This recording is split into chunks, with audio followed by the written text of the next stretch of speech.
আমার প্রিয় ছাত্রছাত্রীরা, আশা করি তোমরা সকলে ভালো আছো। তোমাদের সকলকে জানাই বুলবুল টিউটর ইংলিশ চ্যানেলে স্বাগতম।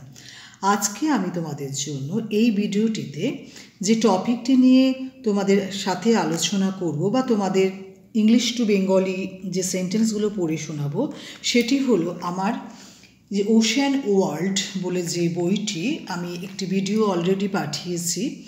তারই এই বইটিরই ইন্ট্রোডাকশনের যে ওশেন ওয়াটারের যে অনেকগুলো পয়েন্ট আছে, তো আমি এই দুটি পয়েন্ট তোমাদের খুব সংক্ষেপে আমি ইংলিশ পড়ে দিয়ে বাংলাটি বলে দিচ্ছি যাতে তোমাদের বুঝতে সুবিধা হয়।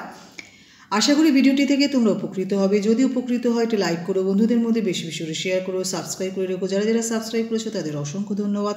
যারা যারা সাবস্ক্রাইব করোনি, বুলবুল টিউটর ইংলিশ চ্যানেলটি নতুন ভিজিট করছো, তোমরা যদি সাবস্ক্রাইব করে রাখো, পাশে থাকা বেল আইকনটি যদি প্রেস করো, তাহলে আমার পাঠানো সমস্ত আপলোডস করা নতুন নতুন ভিডিওগুলো তোমরা আগে আগে তোমাদের মোবাইলে পেয়ে যাবে।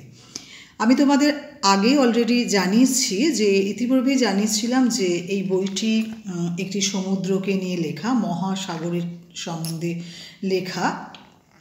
আমি আগের ভিডিওটিতে এটির যে ইন্ট্রোডাকশনটি ছিল, সেটা প্রেফেসের যে অংশটা ছিল সেটা পড়ে তোমাদের মানে বলে দিয়েছিলাম। আজকে ওশেন ওয়াটার অর্থাৎ মহাসাগরের যে জল, তার দুটো পয়েন্ট নিয়ে আলোচনা করব। শুরু করছি। Almost 71% of the Earth's surface is covered with ocean. আমাদের যে মহাসাগরটি কভার হয়ে আছে 71%, মানে আমাদের যে পৃথিবী পৃষ্ঠটি 71% মহাসাগর নিয়ে কভার হয়ে আছে, অর্থাৎ আবৃত হয়ে আছে। Together, the oceans contain 97% of all the water on Earth. আমাদের পৃথিবীতে যে জলীয় অংশ, জলাশয় যেগুলো আছে, সেগুলো হচ্ছে 97%. This makes them essential for the survival of life on Earth. পৃথিবীর বুকে যে সমস্ত যারা জীবন ধারণ করছেন তাদের জন্য এই জলটা কিন্তু ভীষণ প্রয়োজনীয়। Yet we know very little about the oceans. তথাপি আমরা কিন্তু খুবই কম জানি এই মহাসাগর সম্বন্ধে। Some explorers believe that we have explored less than 5% of the ocean on Earth. পৃথিবীর এই মহাসাগর সম্বন্ধে আমরা 5%-এরও কম জানি। এটা যারা এক্সপ্লোর করছেন, যারা অনুসন্ধান করছেন, যারা বিজ্ঞানীরা, যারা পরীক্ষা নিরীক্ষা করে বের করার চেষ্টা করছেন, তারাই প্রমাণ করেছেন যে মহাসাগর সম্বন্ধে আমরা খুবই কমই জেনেছি। সে জানার পরিমাণটা হচ্ছে 5%-এরও কম।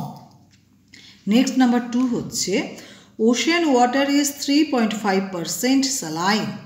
অর্থাৎ আমাদের যে মহাসাগরের জল, সেটা হচ্ছে 3.5% হলো লবণাক্ত। This means that every 1 liter of ocean water has 3.5 grams of salt mixed in it. এটার মানে হলো যে 1 লিটার যদি তুমি জল নাও, সমুদ্রের জল, তার মধ্যে 35 গ্রাম হচ্ছে নুন, এটাই মেশানো আছে জলের মধ্যে। However, sea water is not uniformly salty in all the oceans on Earth. যাই হোক, সমুদ্রের জল কিন্তু সমানভাবে কিন্তু একরকমভাবে মহাসাগরের মতো কিন্তু একরকম সব জায়গাতে একরকম নয়। Places like the Red Sea have high salinity. আমরা যদি দেখি যে লোহিত মহাসাগর, তার যে লবণাক্ততা সেটা কিন্তু প্রচণ্ড পরিমাণে বেশি। While regions in the Baltic Sea have water with very low salinity. যেখানে বাল্টিক মহাসাগরের বা বাল্টিক সমুদ্রের যে জল, তার কিন্তু লবণাক্তের পরিমাণ খুবই কম। The amount of salinity at a place remains almost constant over time. সময়ের সাথে সাথে লবণাক্তের পরিমাণটাও কিন্তু জায়গা বিশেষে বিভিন্ন ধরনের যে লবণাক্তের পরিমাণগুলো বিভিন্ন ধরনভাবে তারা ধরে রেখেছে, সমুদ্রগুলো ধরে রেখেছে। With the oceans receiving almost as much salt as they lose. সমুদ্রগুলো কি করছে, যতটা লবণাক্ত তাদের ক্ষয় হয়ে যাচ্ছে ততটা পরিমাণই কিন্তু লবণাক্ত তারা গ্রহণ করছে। Thank you for watching this video. If you like this video, please like, share, comment, subscribe my channel for future notification.